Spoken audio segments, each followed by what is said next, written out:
Okay, in this section I'm going to show you how I trim the piece that I made yesterday, the top of the garlic roaster, and I'll do the base too. After that I'll show how I decorate it, and after it dries completely it'll go in the kiln for its first firing, and then I'll show how I glaze it and it'll go in for a second firing. So I'm going to start trimming this now. Turn on my wheel. I have it centered on the wheel. And we're just going to get rid of, there's a ton of extra clay right here because I kept extra clay on there to support it while I was throwing it when it was really wet.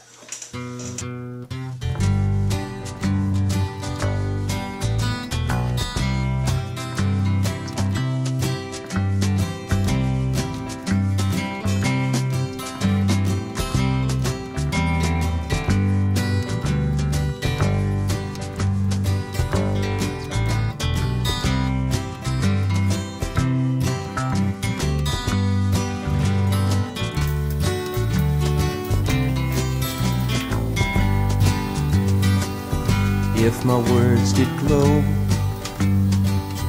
with the gold of sunshine, and my tunes were played on the harp unstrung, would you hear my voice come through the music? Would you hold it near as it were your own? It's a hand-me-down. The thoughts are broken. Perhaps they're better. Okay, and now this is ready. You can see that the outside and the inside shapes are pretty much the same. It's ready to decorate. Cut.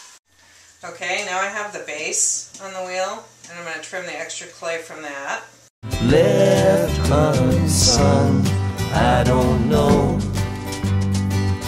don't really care. Let there be songs to fill the air.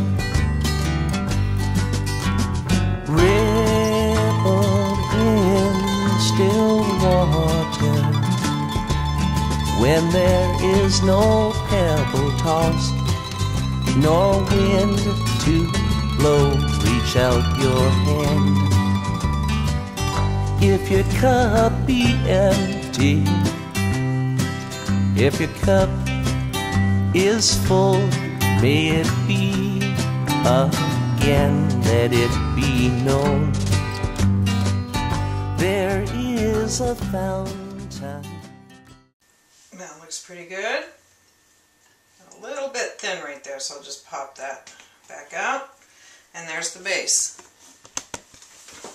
So now I have a trimmed base and a trimmed top, and they fit together like that. I'm going to get ready to decorate the top.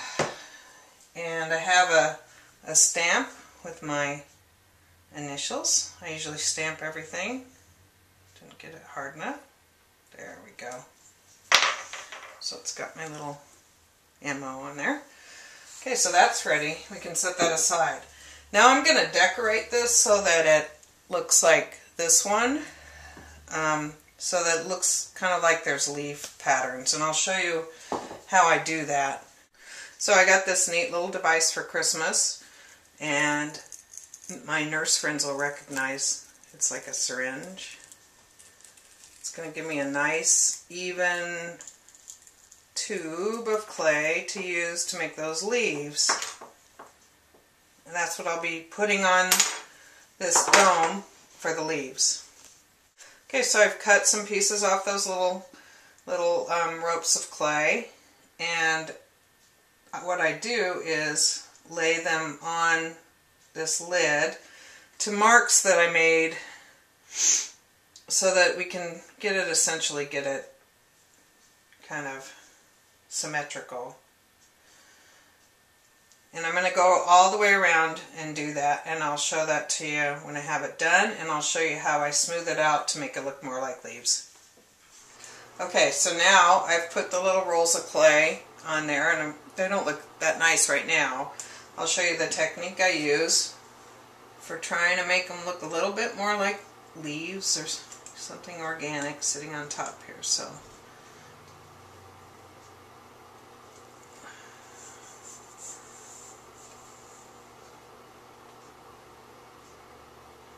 just kind of smush it down. The clay rolls are really soft, so they're easy to smush down against that dome.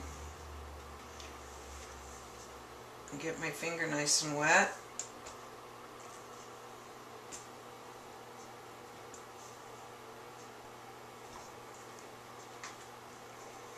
And I'll go around and I'll do that to all 4 of the leaves that I put on there. That's the technique. And when I have it all the way done, I'll show it to you. Okay, so I finished this, except I haven't put a handle on. I'm going to do that real quick. And as it dries, I might smooth those leaves out a little bit. But that's essentially done. So I've got a little handle that I made. I'm going to pop that on there. And this will be ready to go in the kiln for the bisque firing. So we will show, the next time you see it, it will have been fired for the first time. And then we'll do the glazing. There you go.